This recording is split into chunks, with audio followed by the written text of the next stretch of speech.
When I used to work in the city, my friends and I would look at this organization and wondered how they got so big.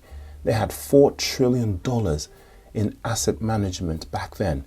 And you know what? They've managed to more than double that to over $8 trillion in assets managed now. Of course, I'm talking about BlackRock. That organization is so big, it's so unfathomable to people.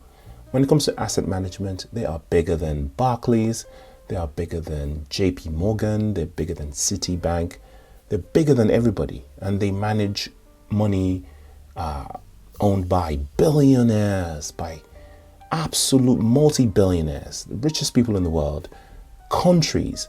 These guys control economies larger than most countries in the world, right?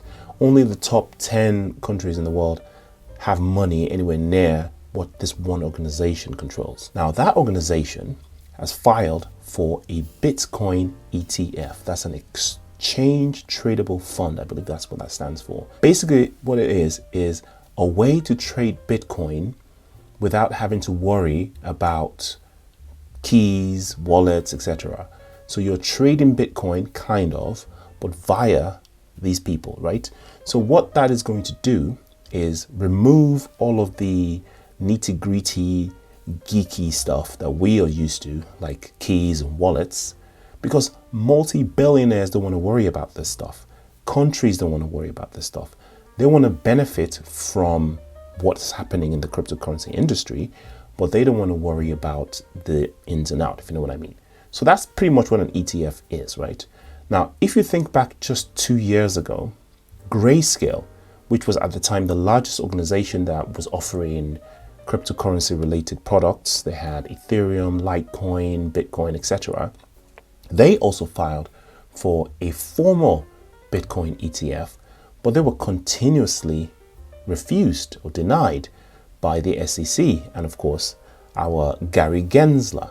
The thing is, they went and approved futures ETFs, which were riskier than spot ETFs, but the excuse that they gave was that Bitcoin spot ETF wasn't ready, was too risky, yada, yada, yada.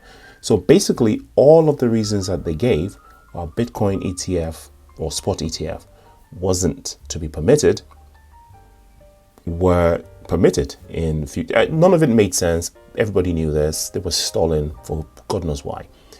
Now, if you think about it, at that point, Bitcoin was approaching an all-time high. And had they approved the ETF, we would have seen that blow off top that we were expecting. Perhaps Bitcoin would have never fallen anywhere near as far as it did in the earlier parts of this year at $15,000. We would have never seen that again. The retrace would have taken us back to 70K or something like this, had Bitcoin really blown off top, had the ETF been approved, because now we'd have billionaire money sitting with Grayscale, right? You can think of all kinds of conspiracy theories why these were not allowed. You can say that the big establishment banks like Goldman Sachs will have links with Gary Gensler, BlackRock, colossal organizations like this hadn't had enough Bitcoin accumulated and would have missed out in the bonanza. Now that the situation is right, they've had enough time to accumulate, they've had enough time to buy OTC, now they're filing for ETFs. Now, absolutely nothing has changed in terms of technology since now, and when Grayscale was asking for it, no risks have changed, nothing at all. And I put it to you that this time, it's going to get approved for many reasons. First of all, we're at the precipice of XRP winning the landmark case against the SEC, or Ripple rather, winning the case against the SEC. When that happens, we're going to get a lot of clarifications in terms of what's a security, what isn't. We're going to get a massive clarification on that. Now, I think following on from that, we're going to get a lot of regulations that are going to come through. Mind you, in a couple of weeks, we're going to get the Fed Now currency. That's going to be ready. So now the government would have had enough time to unleash their own cryptocurrency. Well, it's not a cryptocurrency, it's a digital currency that is going to basically, in their view, replace what we've got now.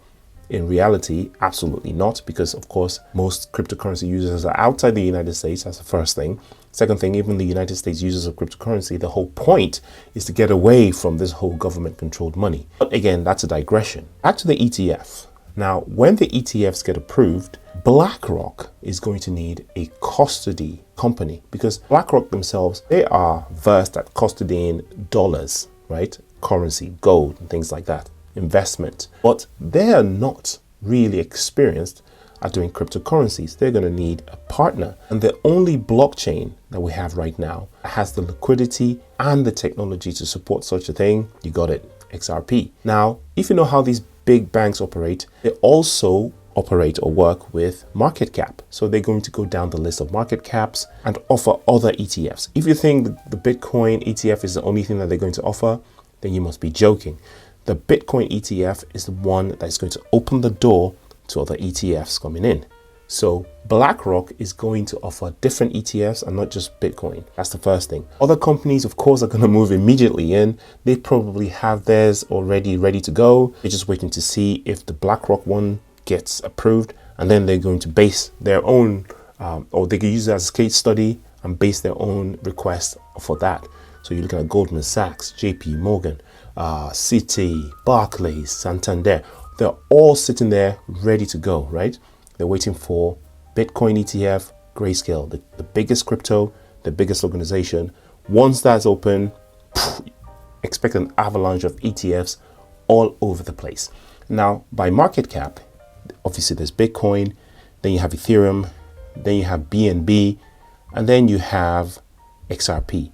In my opinion, you can take the BNB and chuck that in the bin, because if you think BNB is owned by Binance, and Binance is a competitor, a rival to Goldman Sachs, a rival to BlackRock when it comes to asset management.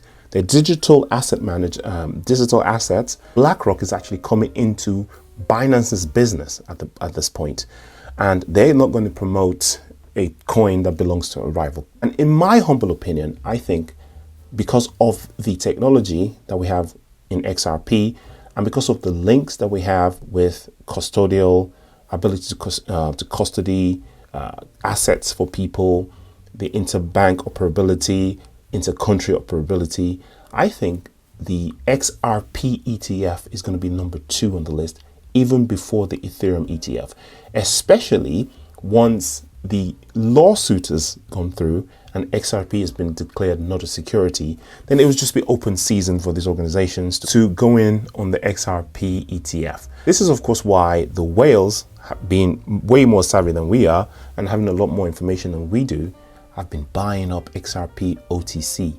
Now, they've been buying OTC not to affect the market, just like the big organizations have been doing with Bitcoin. Because if they bought it direct from the market, the price will go up too far and they won't be able to accumulate. So Bitcoin ETF, the next one is XRP ETF. That's because, again, they're going to need custody technology. And if you remember, Ripple recently acquired that digital asset custodying company in Switzerland. Perfect location as well. Everything is aligning. The stars are aligning, as I say. And it's going to be so exciting in the coming weeks, months for XRP holders. It's been years in the making, and finally the glory days are here. Not financial advice, just food for thought.